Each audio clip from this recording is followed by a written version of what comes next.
No matter where you get your data from, ask any researcher from any side of the aisle, Bend and Central Oregon are in a drought. The Deschutes River is our lifeblood here in Central Oregon. She supplies fresh, clean water to people, farms, and wildlife. Protecting and managing this water supply has become a very important issue in our community. 2021 marks the launch of the Deschutes River Basin Habitat Conservation Plan. What makes this special is that it is a volunteer agreement between all the stakeholders, from farmers to tourists, from old school locals to new residents. Whatever part of the rainbow of life you feel like you come from, this agreement is huge. This summer, you will be part of it one way or another, whether you know it or not. When we come back, we will walk you through some of the most basic parts of the plan and simple things that you can do to make a difference in the health of our river. Tumalo Creek, Kayak and Canoe. From this iconic old mill building, these river stewards share all types of epic water adventures. They've been doing it for like 20 years. The staff at Tumalo Creek will get you on the water, fitted and educated to the paddlecraft of your liking. Demos and rentals designed with the try before you buy philosophy, with the water just steps from the shop. Demos, rentals, classes, community. Tumalo Creek. So the headwaters of the Deschutes are actually at Little Lava, and it flows through Wickiup and finally makes it through town. And there is nothing, no industry, no cattle, nothing but Forest Service between the headwaters and here. So anything that's going in the river is happening from the people in town, locals and visitors alike. Dog waste is going in the river. All kinds of trash is going in the river, affecting the fisheries, affecting the ecosystems, and thereby affecting us humans too.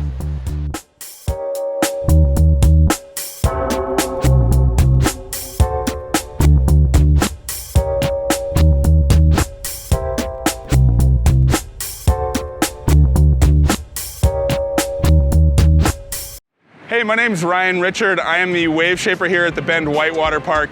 Apart from making waves for surfers and kayakers, a lot of people don't know that this park actually has quite a bit of environmental components to it as well.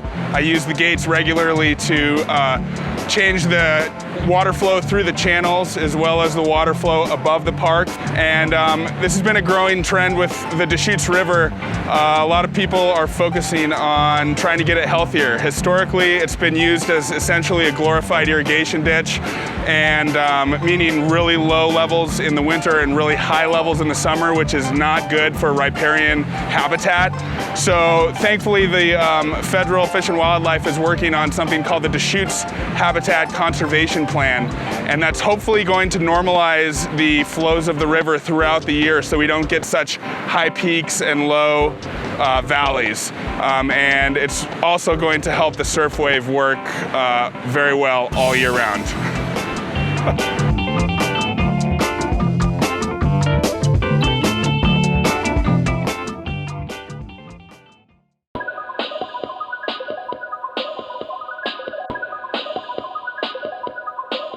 With this increased population, we've got to remember that the river is what we have. There is no more water. We are at an inflection point in Central Oregon because snowpacks are down, and guys, climate change is real.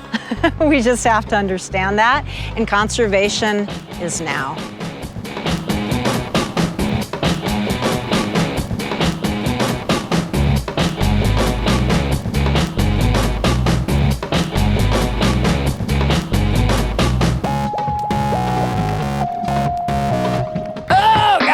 Get me out of this one.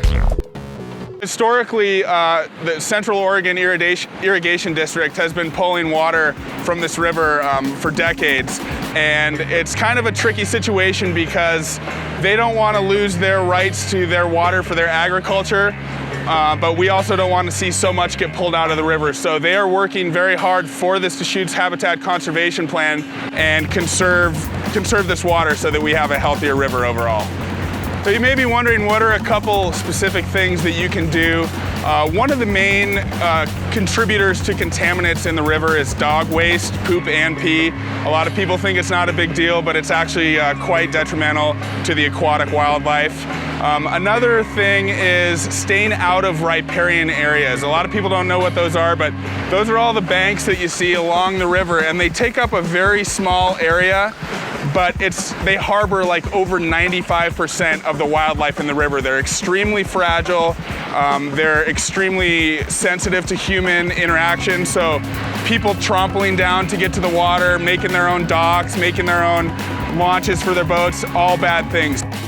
An interesting fact, this river starts at Wickiup Dam and meanders for miles and miles before it gets into the town of Bend. And we have noticed that all of the trash is in this compact area. So us locals really need to do our part to help others who are enjoying this area. Keep it clean, keep your stuff out of the river, pick up after others if you can, and just set good examples. Positivity is for the win every time.